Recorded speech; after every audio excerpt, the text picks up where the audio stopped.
Je veux la formule contenue dans ton sang. Quelle formule? Celle qui permet d'activer ou d'annuler tes pouvoirs. Bordel, c'était quoi ce truc? Tel est le véritable pouvoir. Faire croire aux autres ce que l'on veut qu'ils croient, tout en restant dans l'ombre. Eh bien, bonjour mes amis, bienvenue chez moi pour une nouvelle vidéo. Nous sommes aujourd'hui le dimanche 5 octobre 2023.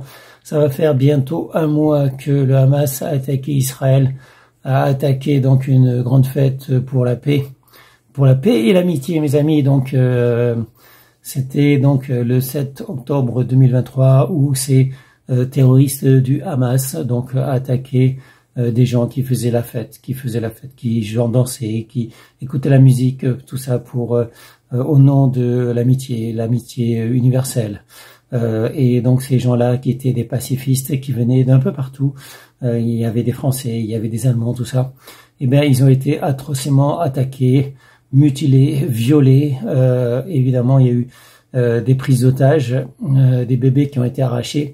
Sans compter évidemment les femmes enceintes qui ont eu le ventre éventré pour qu'on retire le bébé qui était en elles et qu'on les tue, des bébés qui ont été mis vivants dans des fours, ces massacres, tous ces massacres, que ce soit des bébés, des enfants kidnappés, donc un jeune garçon de 12 ans qui a été kidnappé, on n'a toujours pas de nouvelles, donc je crois qu'ils étaient plus de 200 personnes kidnappées. Et donc ça ne s'arrêtera pas tant que Israël, tant que Tsahal n'aura pas libéré. Donc il faut pas appeler à un cessez-le-feu, il faut appeler à la libération de tous les otages donc israéliens et la destruction, l'élimination donc totale du Hamas et des commanditaires.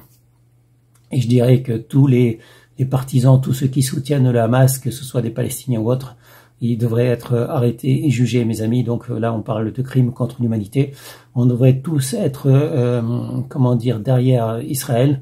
Ce qu'ils font actuellement, c'est pour tout le monde, c'est pour l'humanité, contre une idéologie terroriste, évidemment.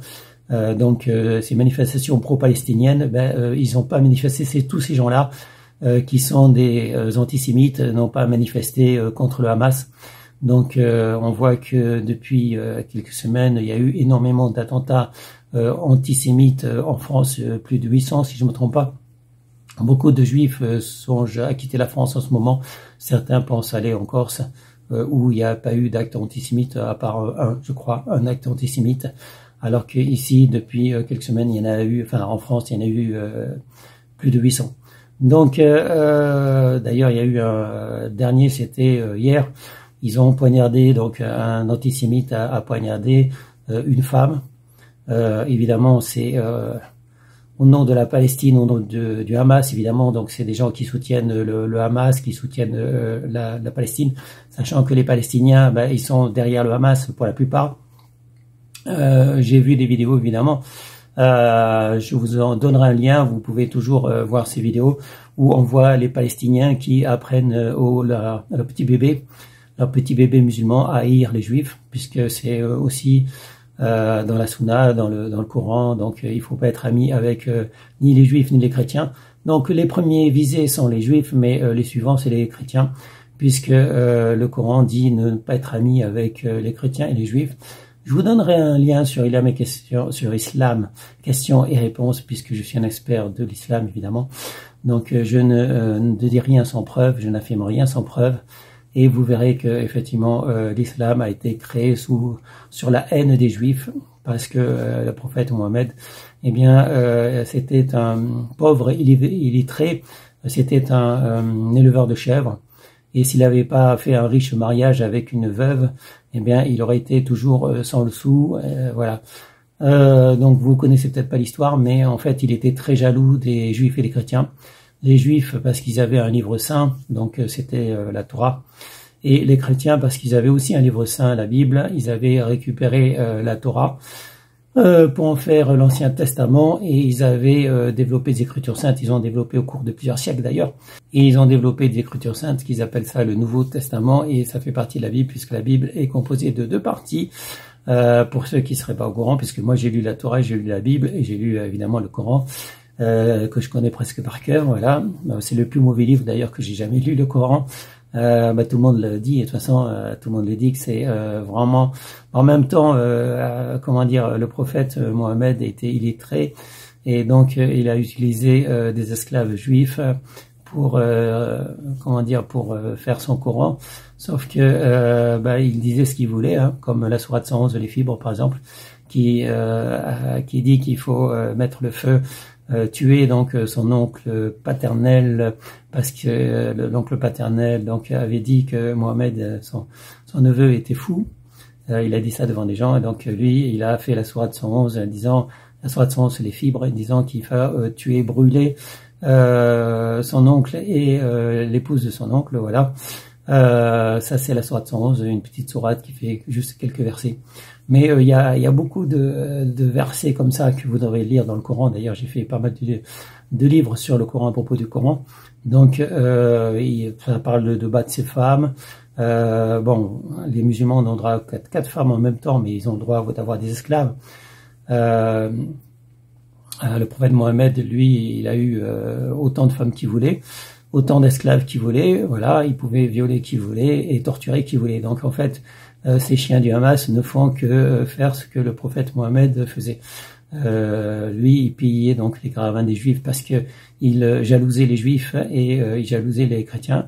Et il voulait avoir son Coran, mais il savait pas écrire. Mais il a utilisé ce qu'on appelle des scribes en fait pour rédiger, mettre par écrit ce qu'il racontait. Donc voilà, il racontait des trucs. Il disait voilà, gardez-le en mémoire, c'est la parole d'Allah. Que Gabriel, l'ange Gabriel, donc m'a raconté. Et donc voilà les divagations de ce gars-là, qui allait souvent dans des grottes, en montagne, etc. Et donc qui racontait ce qu'il avait vu, enfin ce qu'il avait entendu plutôt. Mais on peut penser qu'il avait aussi beaucoup bu, et que d'ailleurs lui-même il pensait qu'il était fou. Et c'était pas le seul à penser que le prophète Mohammed était fou. Donc il s'est proclamé le dernier prophète. Et les musulmans, d'abord ils étaient intéressés par le butin, la sourate 8, parce que en fait c'était pas l'islam qui les intéressait. Il y avait pas beaucoup de fidèles, hein, ils étaient moins de 8 à une époque. Mais quand il a dit voilà le butin, ça sourate 8, le butin est Allah, et d'abord Allah puis après à moi son prophète, moi son messager. Mais en fait il partageait les esclaves, il partageait les jolies femmes. Il partageait l'or, donc avec ses compères voleurs. Donc il pillait évidemment les caravanes des Juifs, mais il attaquait les chrétiens aussi, puisqu'en fait il connaissait pas les bouddhistes et les hindouistes, tout ça. Enfin, toutes les religions, toutes les autres religions qu'il y avait à l'époque, mais les connaissances du Coran sont limitées aux connaissances des bédouins de l'époque. Donc ces pauvres petits bédouins qui étaient beaucoup étaient illettrés, n'avaient pas beaucoup de connaissances. Et c'est pour ça que quand ils ont essayé, quand le calife, troisième et quatrième calife, ont mis en écrit le Coran, ils ont récupéré, ils ont mis en écrit, ils ont essayé de faire quelque chose, mais c'est pas dans l'ordre en fait. Le Coran n'est pas vraiment dans l'ordre. Il y a des versets qui se contredisent un peu. Donc on a plusieurs versions du paradis, plusieurs versions de l'enfer. Faut savoir qu'Allah est le gardien de l'enfer. Bon, Allah, c'est un méchant. Donc il y en a beaucoup qui disent que c'est Satan. En fait, que les musulmans vénèrent Satan parce que voilà, Allah est très très méchant, très cruel, et donc les musulmans vénéreraient un mauvais Dieu. Mais je vous laisse le lien sur Islam question-réponse, le lien vers mon blog. Je vais vous parler maintenant de Awareness, 11 octobre 2023 sur Amazon Prime Video. Durée 1h52, science-fiction, thriller, fantastique, disponible donc sur Prime Video, avec Carlos Scholz, Pedro Alonso, Maria Pedraza. Maintenant, voici le scénario. Ian, un adolescent rebelle, vit en marge de la société avec son père. Tous deux survivent en organisant de petites escroqueries grâce à la capacité de Ian à générer des illusions visuelles sur des victimes qui ne se doutent de rien. Cependant, les choses se compliquent lorsque ses pouvoirs deviennent incontrôlables en public et que deux camps opposés commencent à le traquer. Ensuite, Ian devra décider dans quel camp il veut se battre. Voilà mes amis. Donc, Ian voudra sans doute devenir neutre ou alors prendre parti dans l'un des deux camps. Donc ça montre en fait ce gentil film de science-fiction, donc fantastique. Donc un jeune homme avec des pouvoirs qui vit avec son père, mais est-ce que c'est vraiment son père? Et donc il aimerait bien retrouver sa mère. Il aimerait bien comprendre pourquoi il a des pouvoirs. Est-ce qu'il est seul à avoir des pouvoirs? Et donc il va être chassé pour chasser, kidnappé, et il va apprendre à développer ses pouvoirs et à décider dans quel camp il est. Voilà, dans quel camp il est. Et il est capable de créer des illusions. Donc et c'est quelque chose qui est très intéressant, mes amis. Donc pour ça, il y en a certains qui veulent le tuer, certains veulent le garder avec eux plutôt, et donc en faire une arme, en fait, une arme puissante, puisque avec quelqu'un comme ça, comme lui, on ne sait pas où est la vérité, ce qui est vrai, ce qui est pas vrai. D'ailleurs, j'ai commencé à voir, j'ai pas fini un film, La dernière mission impossible avec Tom Cruise, où il y a aussi, c'est un peu différent, c'est une intelligence artificielle, donc une IA qui est capable de générer des faux, de générer donc des choses qui ne sont pas réelles, et est capable de contrôler donc la réalité et vous faire croire ce qu'il veut. Awareness, donc c'est une personne qui a des pouvoirs mais limités à les choses qui l'entourent, donc, alors que Mission Impossible, la dernière Mission Impossible avec Tom Cruise, c'est une intelligence artificielle qui veut avoir le contrôle de tout ce qui est numérique et qui est en train de prendre le contrôle d'ailleurs de tout ce qui est numérique dans le monde pour vous faire croire des choses qui sont pas vraies. Donc moi qui suis pour la vérité, donc j'ai toujours été pour la vérité, et je pense que la vérité est en train d'être dévoilée avec ce qui s'est passé depuis le 7 octobre donc 2023. Les gens doutaient un petit peu, ils disaient pourquoi tous ces musulmans deviennent radicalisés, pourquoi tous ces musulmans deviennent terroristes et font des attaques au couteau ou à la bombe ou avec des armes automatiques. Eh bien maintenant, mes amis, on voit que les musulmans ne se cachent pas pour montrer leur antisémitisme. Bon, moi je le savais déjà. Le grand moufti de Jérusalem à l'époque était ami d'Hitler et a proposé à Hitler la solution finale, c'est-à-dire l'extermination totale des Juifs. Donc l'islam était derrière Hitler. Les pays musulmans sont toujours derrière Hitler, c'est-à-dire qu'ils adorent toujours Adolf Hitler. Et on voit effectivement de plus en plus de musulmans décomplexés afficher leur haine des Juifs. Mais il faut savoir qu'il y a 3 jours saints dans la semaine. Le vendredi, c'est le jour de la grande prière pour les musulmans. Le samedi, jour du Shabbat pour les Juifs, et le dimanche, jour de l'Église pour les chrétiens. Donc après samedi vient le dimanche. C'est-à-dire que si les musulmans haïssent depuis toujours, depuis l'existence de l'islam, depuis la création de cette religion un peu spéciale, mes amis, c'est plus une secte qu'une religion normale. Donc c'est très sectaire l'islam, puisqu'on les endoctrine dès le plus jeune âge, c'est de l'endoctrinement. On leur demande d'aimer le prophète Mohammed plus que leur famille, plus que leurs enfants, et on voit très bien que pour les musulmans, le prophète Mohammed et Allah, ça passe avant leurs propres enfants, avant leurs parents et tout ça, donc ils sacrifient leurs enfants. Ils n'ont pas de problème à leur donner une bombe pour se faire exploser, quel que soit l'âge qu'ils ont. Ils les envoient donc avec un couteau ou avec un gilet, enfin une ceinture avec des explosifs pour se faire exploser à côté des Juifs. Donc les Juifs sont les premières cibles évidemment des musulmans, mais les chrétiens viennent ensuite, en suivant.